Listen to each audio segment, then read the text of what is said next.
Let's face it, most real estate investors look pretty similar on the surface, purchasing deals, looking for the next deal. But here's the big question. How do you stand out from a crowded sea of investors? It all comes down to personal branding. In today's episode, we have serial entrepreneur Stephanie Cartin. She will talk about how you can truly build your personal brand that goes beyond coming up with a LLC name and a pretty logo. Welcome to the Investor Podcast. I'm Liz Faircloth. And I am your co-host, Andressa Gadelli.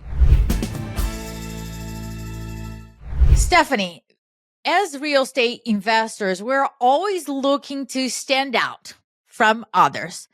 Many of us are guilty to spend a lot of time thinking about the name of our LLC or the shape of our logo, and we get overwhelmed with so many social media platforms and strategies, and we get stuck into building our personal brand. So for all the ladies that are listening to us right now and want to build their personal brand, what is the first step that one needs to take to get this process started? The first step is to figure out, what is your message? What is the message that you're trying to get across to your ideal client or target audience? And you want to really hone in on that message. And once you know what that message is, and of course, that can change and evolve over the years as you change and evolve as a person or as a brand. But to get started, we need to start with that message. And then we can layer in all of the platforms and the tactics. But until you have that clarity on what that message is, it's hard to start building that personal brand. So that is the first step. One thing that I want to share about messaging, which is one of the mistakes that Liz and I totally made when we got started. One of the many. Guilty here too, by the way. Guilty. We're all guilty here too. Because it is to try to serve everybody. Oh, we are selling to everybody. We want to buy everywhere. We want to not a target audience. Can you talk a little bit about the negative of not having a very specific avatar to target? And it's something that can be very challenging for so many of us because we all look at the products and services that we offer. We're like, this can serve anyone and everyone. Like, we want to help absolutely everyone, right? And that's how it is for us at Entreprenista, right? We're like, we want to help serve all entrepreneurs and give everyone the resources. But you then have to get really narrow and think about, who specifically are you talking to that when they see your message, it's really going to resonate right away. They're going to get it and they're going to say like, yes, I'm in. Because while your offer or what you're doing can serve lots of people, if you get really specific with that exact type of person that you want to serve, and now you start speaking to her, if that is your audience, she's going to see that. And right away, she's going to be like, yes, that's me. I want in. Whereas if you're speaking generally to everyone, it's harder to connect with those general statements. Stephanie, is there a point though? I obviously the key is the ideal client, and you might have a couple, right? People listening might have sellers they're trying to buy their homes from. They might have people they want to partner with in terms of raising money. There's a lot of reasons. But even beyond that, is there work that someone needs to do to say, why do I really want to create a personal brand? Like really just taking a big step back and even like the why behind it. We always say to people in real estate investing is, we can go through tactics and markets and the who, but if you don't know what's the why, right? What's the purpose of all of this?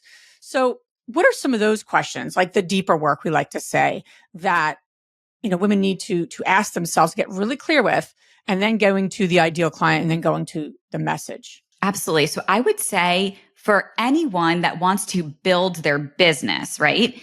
Your personal brand is a part of that. It's an extension, but it's also potentially the first touch point of what your business actually is. Because at the end of the day, we all know this. And I feel like I say this on repeat every single day to everyone. People want to do business with people they know, love, and trust, right? So typically when you're doing business, you're connecting with another person. So even if this is someone who works at a corporation, You're not doing business with XYZ corporation. You're doing business with the person that works at that corporation or at that company. So how can you make that connection with them? And the first step to make these connections really is through the person, through the personal brand, and feeling that you can see yourself in that person, or you see they're an expert in something and you feel connected to them in some way. So you want to take that next step to talk to them, to learn about them, and potentially work with their company. So the personal brand is usually nowadays, especially that first touch point to then work with someone. I had an experience another day. I'll share. I think I shared with you already, Liz. So I went to this person's website and I'm like, am I on the right place here? Because that person that I just talked seems very vivid, bubbly, full of life. This website is gray, full of stock pictures. And when I go to like meet the team, I swear to God, there was a picture of a table with empty chairs.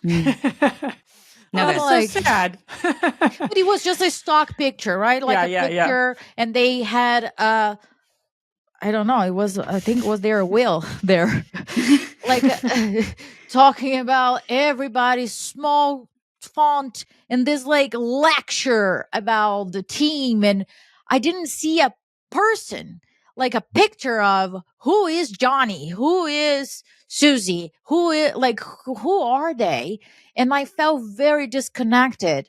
Although the company seemed very legit and serious about it, I couldn't get to who are they as people, which comes to what you're saying. Just said it right now.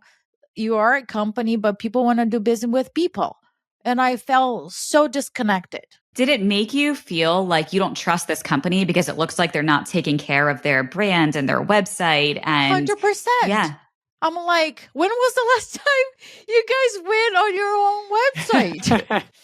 And you know what? I was going to say, like, nowadays, there are just so many tools and so many affordable tools out there that didn't exist years ago, where you can create a website, a beautiful website with beautiful branding, templates, colors, like all the things can be done relatively easy now. And you can, hire someone pretty affordably to put it together for you. So I feel like nowadays, like, there's no excuse to not have a put together business brand and personal brand if you take a bit of time to invest in building it. It will pay dividends because look, they likely just now lost potential customers because of you. And now you're talking about it on a podcast, right?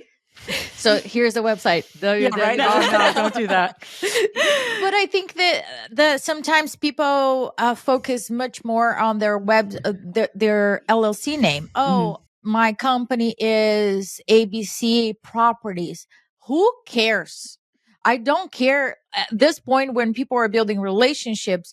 I don't care. And I've seen it a lot of times because I remember having a hard time choosing my LLC name back in the day and look at the logos and all the above. So I think people get a little bit confused when we talk about brand versus the logo is part of the brand.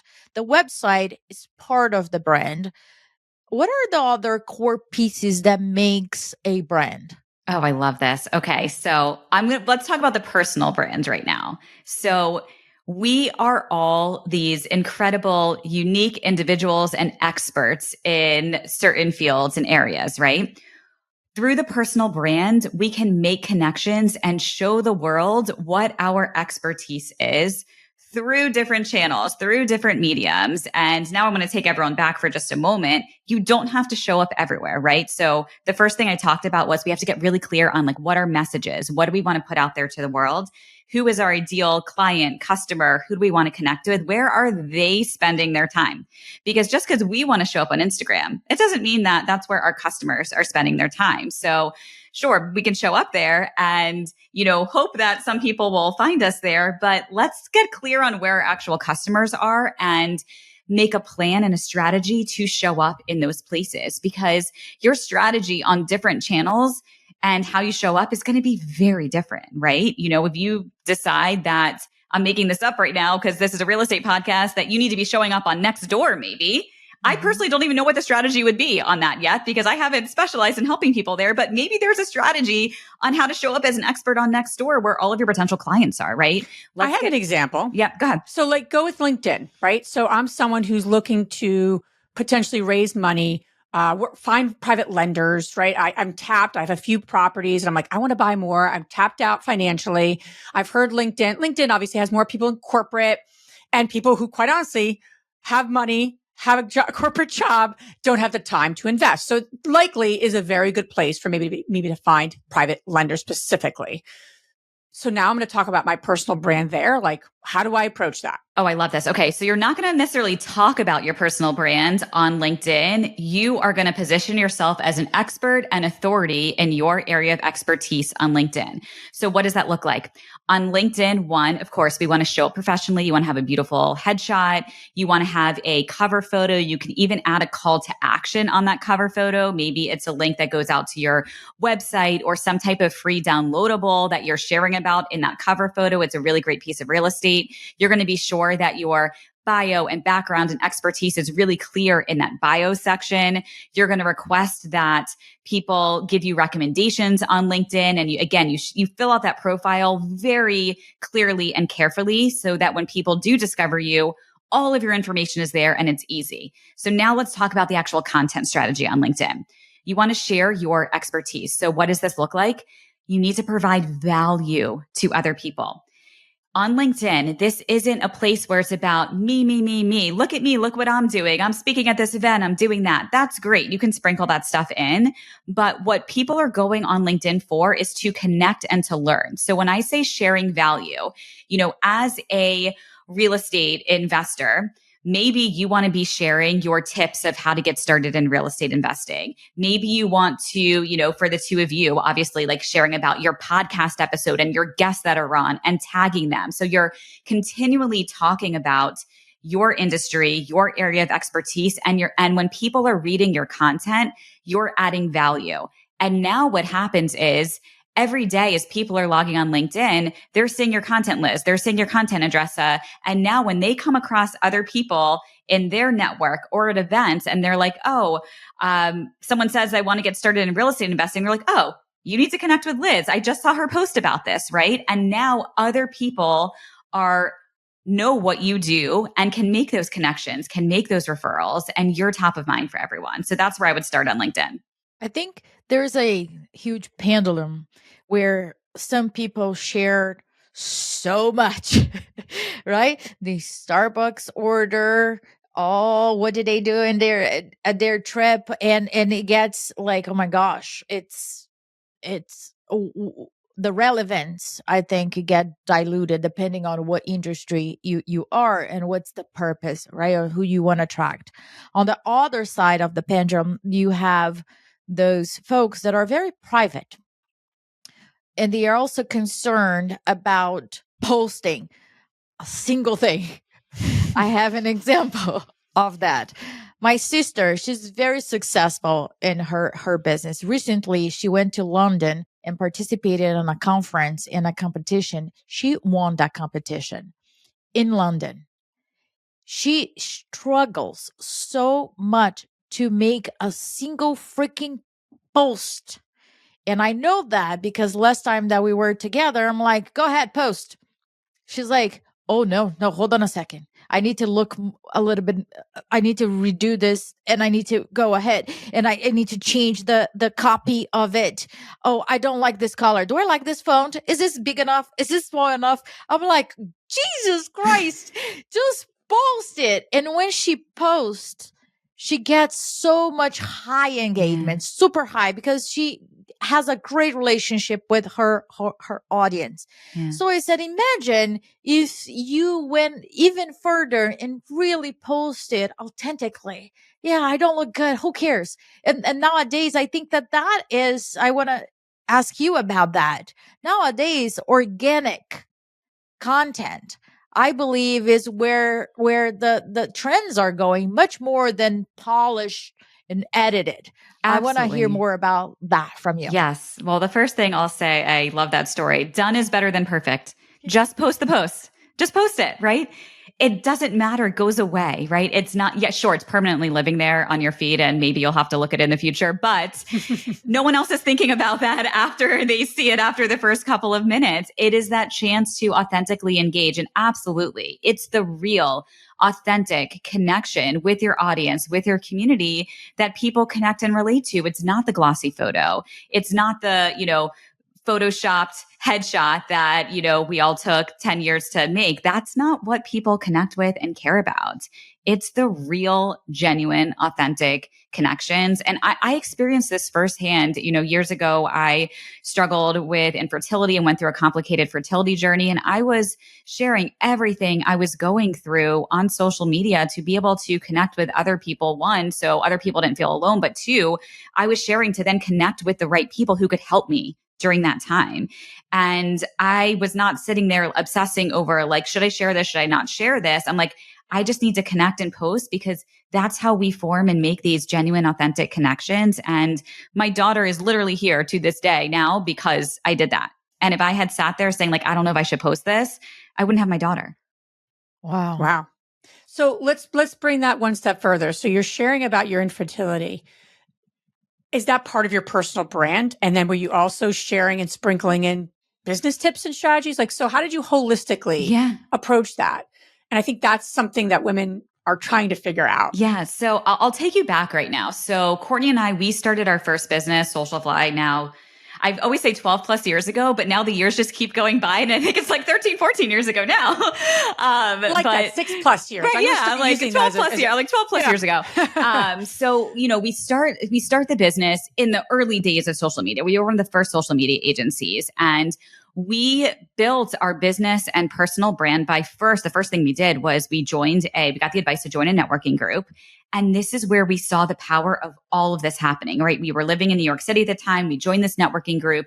And from there, we saw like we were in that group positioned as the social media experts. So like on this small scale with a group of 50 people, we're now the only social media experts out there. So now everyone there in the group is referring all of the business to us. They're coming to us for, we heard this person needs someone to speak at their real estate office. Actually, was one of the first speaking engagements that we had. There you go. Full Can cycle. you speak at this real estate office and talk to the brokers about building their brand? This is wild that we're having this conversation. This is one of the first speaking engagements that we had. We had never gone and spoken in a real estate office before. We were brand new starting this agency, but we got up there and we did it. And we saw, okay, when we position ourselves as the social media experts, the business starts to come, the opportunities start to come. So, okay, we need to focus on not just building our business brand, Socialfly, but also building our personal brand because people want to connect with me and they want to connect with Courtney. So we realized this very early on, and it was us building our personal brands was super organic. The two of us, we never sat down to be like, what type of, content are we going to be sharing each day on social media? And by the way, back then there was no Instagram stories when we first started. It was like we were building strategies on like Facebook and Twitter back then. Like there was no Instagram had like literally just launched. Stories came a few years later. So we were just sharing in the squares on Facebook and Twitter and talking about what was going on. And we were growing our email list. And the story from there is like all of these platforms evolve and change over the years. You have to stay up to date on what's happening and figure out how to, weave everything together. But we didn't sit down and say like, what should our personal brand be? We were like, we're going to be ourselves and position ourselves as leaders in social media. And we're also going to share the behind the scenes of what's going on building our business and what's going on just organically in our personal lives. And it really just became this evolution of who we were, and it was working. But neither of us back then, we never sat down to be like, here's how we're going to build our personal brand. Today, I think knowing what we know now, I would recommend that. But again, I would make it super authentic and organic to who you are. And back to the story you shared, Andressa, about your sister. It was your sister, right? Yeah. Having this conversation. So, everyone has to be comfortable sharing what they want to share. And at the end of the day, if you want to build your business and you want to build your personal brand, sure, you're going to have to go outside of your comfort zone. People don't believe me when I share this, but like, I don't like speaking to camera on Instagram. I find it like so uncomfortable for me personally, right? I do it and I'll push myself to do it, but I like sharing like with like in text and photos. For me, that's an easier way for me to communicate. So do what feels comfortable to you. There's always ways around these different strategies and tactics based on what you are comfortable with. And if you don't want to put all of your life and your business out there, like that's okay. There's still ways to build your personal brand without having to show like every doctor appointment you're going to. Like I show a lot of these things because that's how I've been able to connect with so many people, and that's me, but that's not everyone. And you have to do what feels right for you and what feels right for your personal brand and for your business. And I think the ultimate goal is to really attract your avatar and people who relate to you and repel those that are not part of it, right? Liz and I are so much on the same page about who we want to attract to the investor community and who we want to repel, that we're not on the same page. It is all good, but this is not the place for certain people. We're not for everybody here, and it's totally fine. I think that, and I hear this so much, like when people get hate comments, hate emails, super simple. Stop, unfollow that person. Don't need to consume that comment, but there's no need to have that type of toxic social media, right? There are certain people that they have their own style. I'll give you a very specific example about it. Sometimes their posts are so long that I'm like, they just vomit their brain here. And they're going on and on, on and on. I don't know the point of this. And that's very inefficient to me, Indresa. So I am not this person's avatar. I don't read the whole thing. I think is like, get to the freaking point to me here, right? But it might be for other people. Same thing with video, right? As you mentioned, you want to communicate, you feel comfortable communicating better with text and things like that. That being said, do you feel that the way people consume content nowadays changed, and therefore the way that we are sending emails and posting on social also needs some sort of adaptation because of that? Definitely. And these platforms and strategies and tactics change all the time, especially when we are dependent on the algorithms of these social platforms. So you have to follow, and I'll use Instagram, for example. If Instagram is a place where you're looking to attract your ideal client, the entire platform has changed, and it changes every couple of months based on not what's important to you, it's what's important to the Instagram algorithm. So then you need to potentially pivot your content strategy to then be able to get in front of more people, right? So you see all the time on Instagram right now, people are starting their content with a hook to grab your attention, because otherwise it's so easy. You just like keep scrolling and scrolling and scrolling. Or now there's tools out there that we've now started using that are incredible. Do you use ManyChat? Have you tried ManyChat? Yeah. So tools like ManyChat, where you can have people comment a certain word, and then you get into the DMs. And this is also something I've been talking about for years. Instagram DMs, this is where the real opportunity is, right? The content on your social media and on Instagram, that's your top of funnel, right? That's getting people interested in you. But ultimately, to get someone to take an action to actually do something, you need to get into people's DMs and start having real, authentic, genuine connections with them on Instagram, building that relationship. Because at the end of the day, building your personal brand is all about building connections and relationships with people, and then taking that connection to the next step, depending on what your business is. So taking it offline, getting people to join your community, coming to an event. Like, what action do you want people to take to get involved and become a client, customer, whatever it may be? That's going to happen in the DMs. And that's also going to happen then from getting someone's email address. And now we all just saw what just happened recently with TikTok, right? And obviously Instagram's gone down before. If you build your business and your personal brand dependent on one channel, and you don't own that channel, and that channel goes down, what happens? Can't connect to your audience. Terrible. So you have to be sure that you're diversifying the channels that you are on.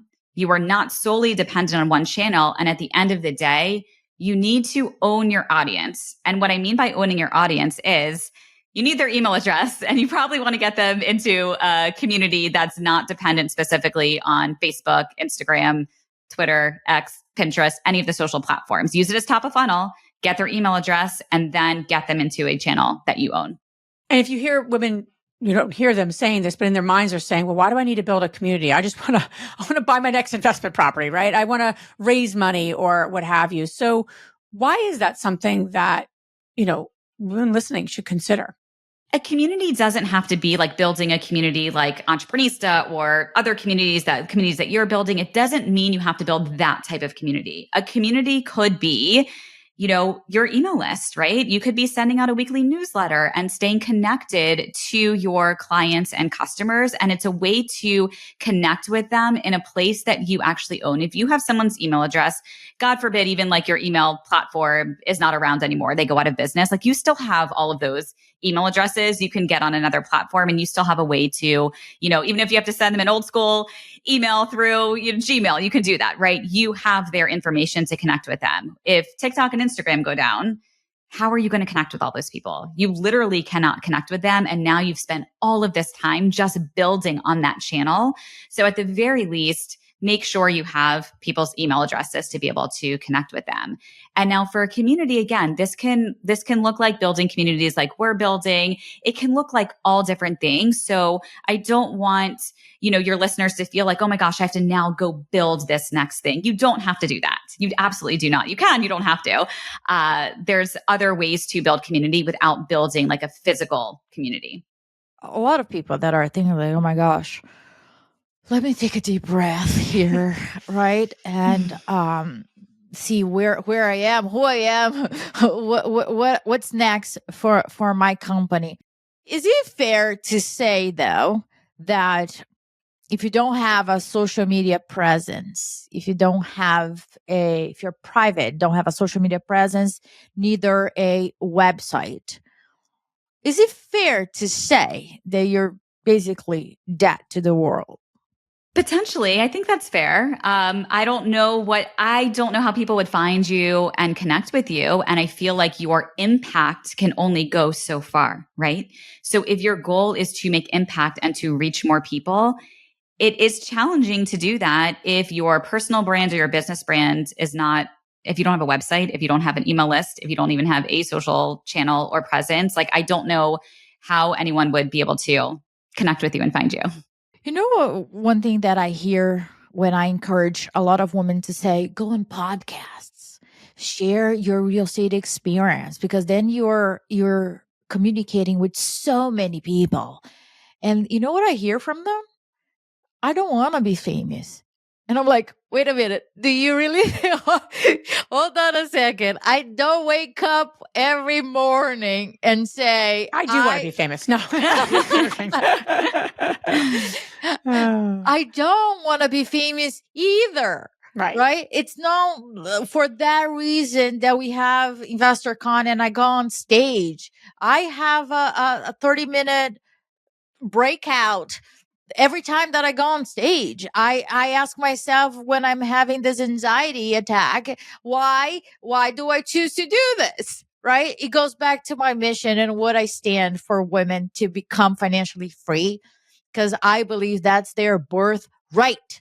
And based on my story, what I went through, I don't want other women to have to go through that. And I think financial freedom is the key. Yes. So when I hear women saying, I don't want to be an influencer, don't want to be, famous, so I don't have to do those things. I think though that then it puts a lot of pressure on all the investors to hunt for the deals, to hunt for buyers or sellers or possible partnerships. And I have plenty of examples where when you have your social media presence and your website with a form over there, you attract people versus going to have to hunt for every single thing. Oh my gosh, who is that person that I emailed me that time? What is their name? And just like trying to do that. Does that make sense in terms of like shifting the mindset from hunting to attracting? Yes. And what I would say back to the women that share that with you is I would say to them, but do you want to make impact?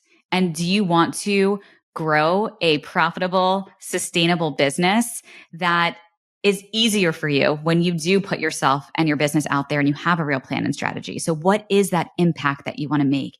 And that goes back to what we were chatting about in the beginning is, what is your mission? Why do you want to build a brand, or why do you think you need a brand? And let's get really clear on that messaging and put that out to the world over and over again. So when they think of, when I think of either of you, right, I think of real estate investing because the content that you're putting out over and over again. So like Liz, anytime in the Entreprenista League, someone mentions real estate or real estate investing, I'm like, I tag you, hey, go connect with Liz. Like, get into Liz's community. She can share more about this because you're putting out that message over and over again. So you're top of mind. So if you want to make impact and you want to be top of mind and you want to have an easier time building your business, focus on building your personal brand, because as we talked about before, like this is the year to do it. Don't wait. Just get started.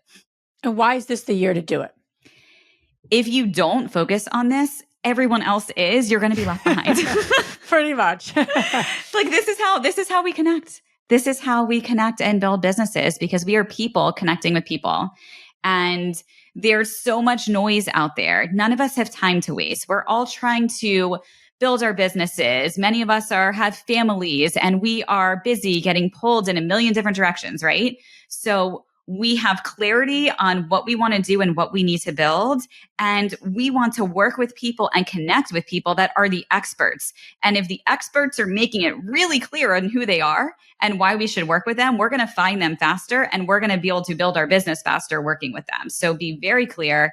Make sure your messaging is very direct. You're attracting the right people, and you'll then connect with the right people for your life, for your business. You'll be putting out the right content to be able to attract all the right people that are not just going to help you in like your business, but in your life too. I just want to make one quick point. We talked to our podcast editor yesterday, and he said, don't be afraid to repeat yourself.